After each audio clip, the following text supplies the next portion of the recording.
लाखों करोड़ों लोगों को रोजगार मिलना चाहिए, ये भाव मन में रखकर अनेक लोग आप जैसे अनेक सालों से इसके ऊपर कार्यरत है। उन सबका मैं हृदय से स्वागत करता हूं और आपके प्रयासों के लिए आपका बहुत बहुत अभिनंदन करता हूं। दो तीन बातें बाम्बू को लेकर जो मेरे मन में है उस सुझाव के रूप में आपके सामने रखता हूं। किसी भी इंडस्ट्री को अगर सक्सेस करना है तो पहली बात ये होती है कि उसका रॉ मटेरियल अवेलेबल है या नहीं है।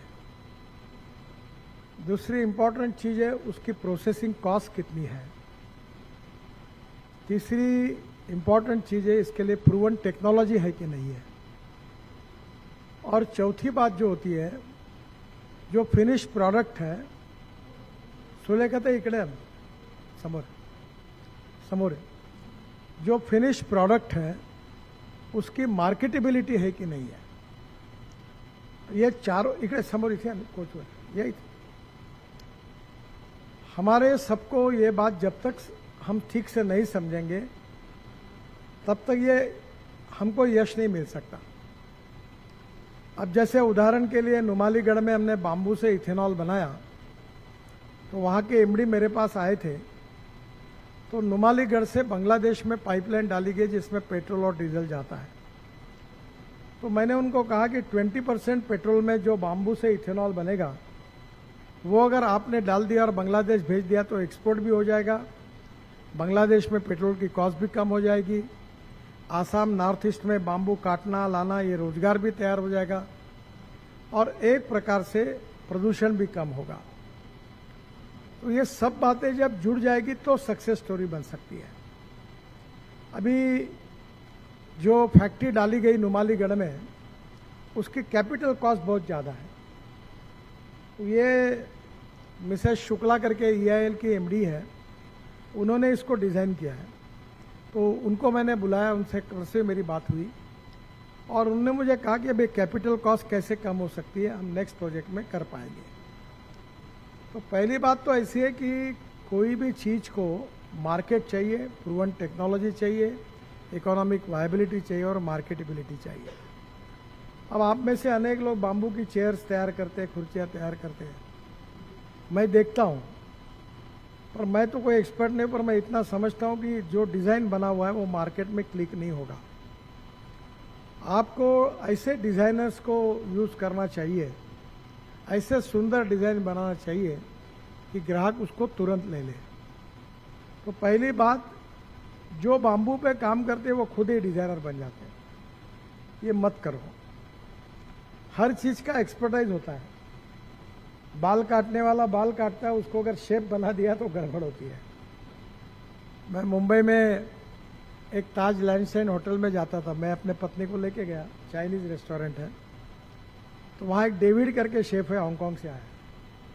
वो केनियन बीन के साथ मैं वो बड़ी मेरी फेवरेट डिश है। तो वो केनियन बीन को फ्राई करके लाता है। अब वो 5 स्टार होटल में उसकी कीमत 2-3 हज़ार रुपये प्लेट होगी। तो मेरे पत्नी ने मुझे कहा इसमें क्या बड़ा है, ये तो बीन्स है और ये फ्राई किए तो बन जाएगी। मैंने बोला आपको नहीं जमेगी, क्योंकि जब डेविड को मैंने बुलाया कि तुम कहाँ से हो, बोले हांगकांग से। तुम्हारा तनख्वाह कितना है, बोले 15 लाख। रहते कहाँ हो, ऊपर होटल में ही रहता हूँ, बोले। अब 15 लाख रुपए केवल उसको फ्राई करने के थोड़े मिलते हैं। हर चीज में एक्सपर्टाइज होता है। तो पहली बात, डिजाइन के लिए अच्छे आर्किटेक्ट, अच्छे डिजाइनर से प्रोडक्ट को डिजाइन करिए। अभी हमने एक क्रैश बैरियर तैयार किया छत्तीसगढ़ में और अभी उसकी ह्यूज डिमांड है। मैंने सब जगह NHI में ऑर्डर निकाला कि लो, पर बन ही नहीं सकता। अगर क्वालिटी के साथ कॉम्प्रोमाइज न करके बाम्बू का क्रैश बैरियर बड़े प्रमाण में बना तो उसकी रिक्वायरमेंट है। अब बाम्बू में हमारे यहाँ वर्धा में एमगिरी करके संस्था है और मैं ये मानता हूँ कि कोई भी काम जब तक मार्केट नहीं मिलेगा तब तक कोई मतलब नहीं उसमें। तो उनको मैंने कहा, तो उन्होंने 1.5 लाख की एक मशीन बनाई है और 3 mm के टुकड़े बाम्बू के तैयार करते हैं और वो व्हाइट कोल करके यूज करना। तो मैंने, हमारे यहाँ गन्ने की मिल है, तो मैंने कहा हम गन्ने के भाव से बाम्बू खरीदी करेंगे और उसके टुकड़े बनाकर अगर हम पावर में यूज करेंगे तो एनटीपीसी है ये, अगर हमारे यहाँ, मेरे यहाँ पावर प्रोजेक्ट है तो मैं 5000 ट्रक रोज के खरीद सकता हूँ, इतना मुझे व्हाइट कोल चाहिए, कोल के बजाय अल्टरनेटिव करके। तो जो चलता है वो बनाओ। आपने अगर पर्स बनाई और कोई लेवाल नहीं तो मतलब क्यों है, उसमें टाइम क्यों वेस्ट करते हो? जो डिमांड है वो बनाओ। पर जो लोग मिशनरी होते हैं उनका थोड़ा दिमाग भी हेड स्ट्रांग होता है, वो अपने जीत पे चलते हैं और वो बदलने के लिए तैयार नहीं होते। मैं जो कर रहा हूं वही सही है और यही मार्ग से सक्सेस मिलेगा, ऐसा उनको लगता है। उनमें से, आप में से कोई ऐसे नहीं है। प्रैक्टिकली जो लोगों को चाहिए वो बनाओगे तो उसमें कॉस्ट भी इंपॉर्टेंट है, क्वालिटी भी इंपॉर्टेंट है और प्रोडक्टिविटी में कॉस्टिंग को कम करना भी इंपॉर्टेंट है। और लोगों को जब तक पसंद नहीं आएगा तो नहीं होगा। और इसलिए बाम्बू के अनेक उपयोग है, पर जब तक मास एप्लीकेशन में लोग उसको स्वीकारते नहीं, वो बनाने में फिर आइडियलिस्टिक आइसोलेशन में ही ऐसे ही चलता रहेगा। अगर आपको इसको मास प्रोडक्शन के साथ जुड़ना होगा तो पब्लिक को क्या चाहिए ये समझना होगा और ये समझकर अगर आप करोगे तो होगा। अभी बंगलोर का एयरपोर्ट बन रहा बाम्बू का, अभी कतार में बाम्बू का उपयोग हुआ काफी नए एयरपोर्ट में। अभी हमारे यहाँ दमन में, हमारे मालदीव्स में बड़े प्रमाण पर बाम्बू का उपयोग हो रहा है। अब कंस्ट्रक्शन में बाम्बू का हो रहा है। जो टेक्नोलॉजी, जो प्रोडक्ट जिसकी मास रिक्वायरमेंट होगी वो आप करोगे तो उसमें सक्सेस होगी। और इसलिए चाहे फर्नीचर हो, चाहे हमारी क्रैश बैरियर हो, चाहे बाम्बू से पावर तैयार करने की बात हो, बाम्बू से इथेनॉल बनाने की बात हो, बाम्बू से सीएनजी, एलएनजी बनाने की बात है, जो व्यावहारिक है वो अच्छा होगा। अभी जैसे मैं आपको, विदर्भ में ऑरेंज होता है, मैं कल एक ऑरेंज ऑर्किड में गया था, 19,000 उनके पास पेड़ है और उसने मुझे कहा कि मैं हर साल, अभी एक पेड़ जब आएंगे तो मुझे 1 करोड़ रुपए के बाम्बू लगते हैं।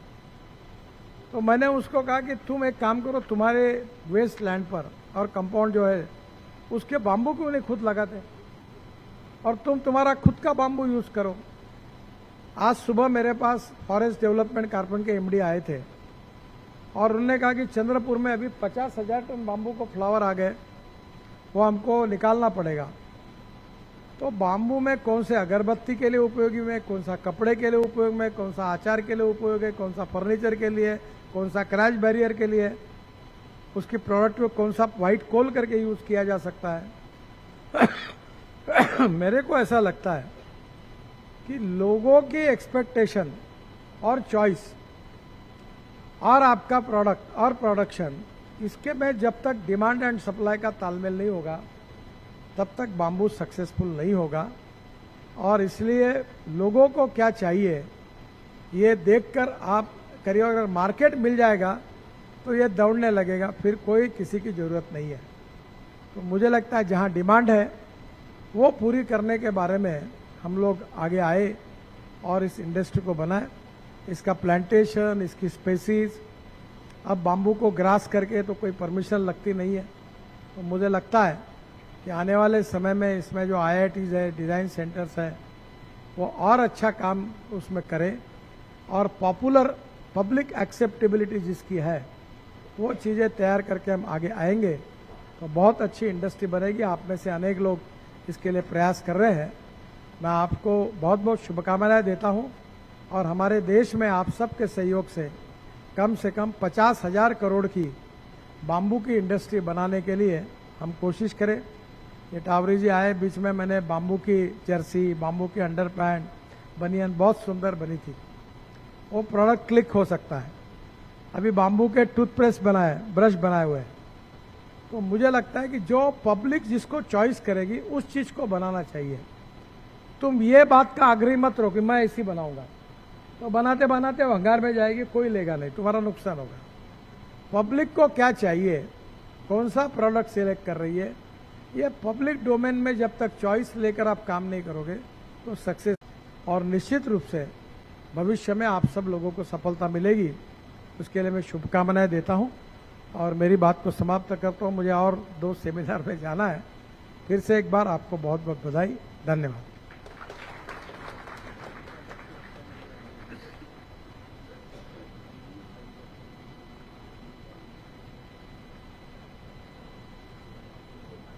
धन्यवाद गडकरी सर।